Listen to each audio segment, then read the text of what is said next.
Whatever you do, do not move to Mexico just to save money. And I know that might sound surprising, especially when Puerto Vallarta is constantly marketed as a more affordable alternative to living in the US. But if that's your main reason for moving here, there's a pretty high chance you're not gonna last.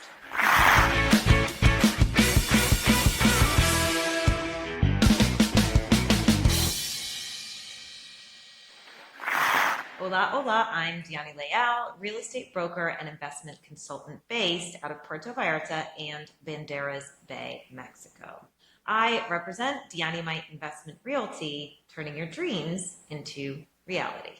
If you're looking to buy, sell, or invest in real estate in the Puerto Vallarta area, don't hesitate to reach out to me. I would love to hear from you. And before we get started, please make sure to subscribe to my channel if you haven't yet, so you don't miss future updates on Puerto Vallarta's lifestyle and real estate market. All right, so back to the point. I have lived in Latin America as an expat for 18 years now. So that's quite a while. And after all this time, I started to realize a pattern. There are some people that do very well here and really love it and adapt very well and make this their permanent home. And there are others who just don't make it and honestly don't really enjoy it.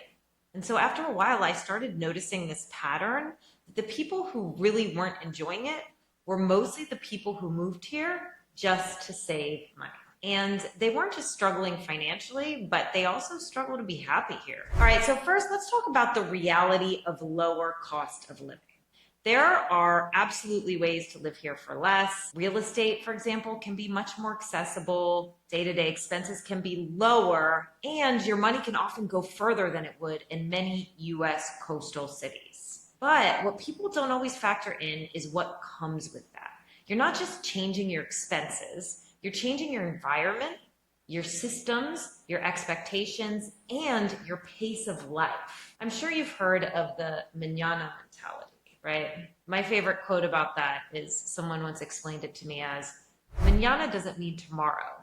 It just means not today. So oftentimes when you're coming from the US or Canada or another country, processes can feel less predictable. Certainly a bit more bureaucratic. You can easily spend an entire day waiting in line at the bank, for example. And culturally, there's a much stronger emphasis on community, relationships, and family than people are accustomed to in northern countries. This is part of the charm. For some people, this is a big reason why they choose to live here. And those people are the ones who will likely find more success and sustainability building their lives here. But keep in mind, this kind of pace and mentality also impacts your work. A lot of people come here with that US workhorse mindset, keeping the same intensity, the same schedule, and the same expectations. If you're not willing to have flexibility, to step away in the middle of the day, to show up for life things, to actually disconnect during the holidays, it kind of defeats the purpose of being here. But if you are working remotely for a US or Canadian-based company, for example, adapting to these cultural norms can be difficult, or it can start to impact your income and your career growth potential in general. Because you don't want your boss or coworkers or employees to start noticing that you're not as present as they also expect while existing and living in that specific culture. So that can be really stressful and anxiety. However, if your work is directly connected to the local lifestyle and economy here, that can also directly impact your income, right? But it's more sustainable. So it's kind of like an adapt or get off the train kind of thing, because the lifestyle here requires a different rhythm. So if your plan is, I'm going to live the same exact life I had in the US, just cheaper, this is where the disconnect begins. All right, so let's talk about why cheaper isn't a strategy. Cost advantages alone are unstable. What feels cheap today can shift tomorrow through inflation, exchange rates, rising demand, changing markets, or changes in your own income.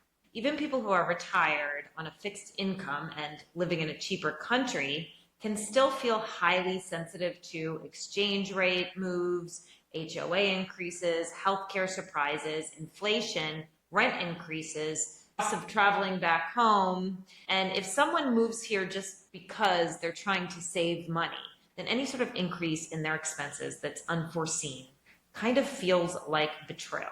The root issue is the same. For working age people, it's an unsustainable income model. For retirees, it's an unsustainable expectation model. And this isn't just a theory I came up with. I mean, it is a thought I had all on my own. But I thought to myself, there has to be something to this. And as I dug in a little bit and did some more research, I discovered that there are quite a few economic principles that back up what I'm saying.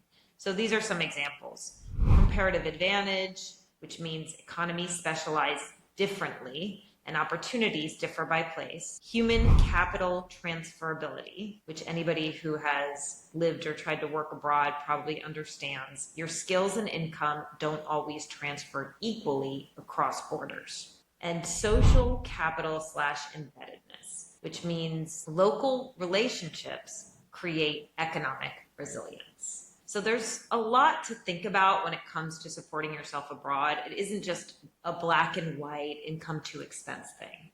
But right now, I'm going to talk about geographic arbitrage, because this is the most relevant economic principle to what we're talking about right now. So arbitrage is making a profit or gaining an advantage from a price difference between two markets, places, or systems. This is, of course, a huge underlying strategy in international business and international lifestyle. And we're going to zoom in on one overarching one called geographic arbitrage. This is when someone earns income tied to a high income economy and lives in a lower cost economy to increase purchasing power. And there's a lot of controversy that often surrounds this kind of thing. For example, in Mexico City, there's been a lot of protests against digital nomads. And we're not going to get into that right now. But one thing that makes geographic arbitrage unsustainable is the following. Arbitrage is temporary unless backed by fundamentals. In other words, arbitrage advantages don't last forever unless you build something sustainable underneath them. Meaning, price gaps close, conditions change, inflation happens, competition enters, currency shifts, policies change. So if your entire plan is built on things cost less here, that foundation can move. If you're planning to live here full time, you still need a sustainable income source, a plan that can evolve over time,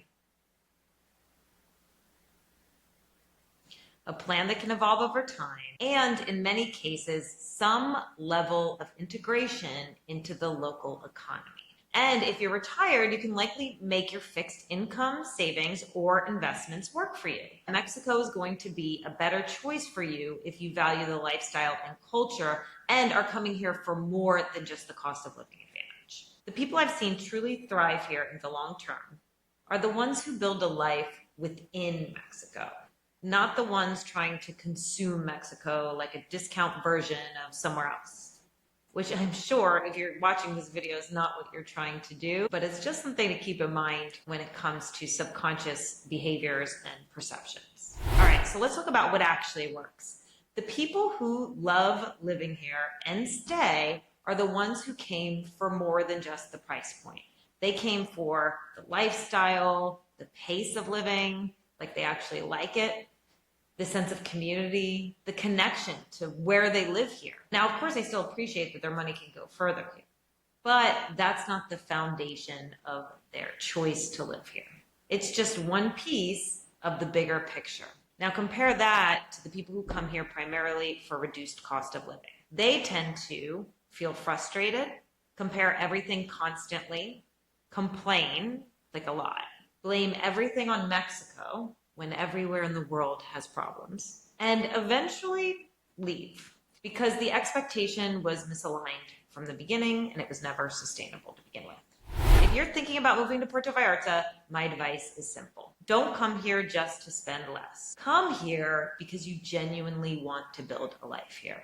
And of course, sometimes you'll never know until you give it a shot, and it's worth giving it a shot just to see and figure it out for yourself as you go along. Just keep an open mind and be flexible and adaptable to the already existing culture and society here. And I'm happy to help guide you through that process or help you talk through whether or not you think it's a good fit for you. And of course, if you're already here or you're already sure that this is going to be a good move for you, or you're looking for a part-time living situation to get your foot in the door and test the waters, and you'd like to buy, sell, or invest in property here in the Puerto Vallarta area, don't hesitate to reach out to me. I'd love to support you with that. Also, drop a comment if you identify with this topic or you have some thoughts or opinions about it. I'd love to hear from you. And make sure to check out my other videos, which I'll link here, where I break down income strategies while living here, cost of living, lifestyle, and what to expect when relocating to or investing in Puerto Vallarta, Mexico. And of course, don't forget to subscribe if you haven't yet. Until next time, bye.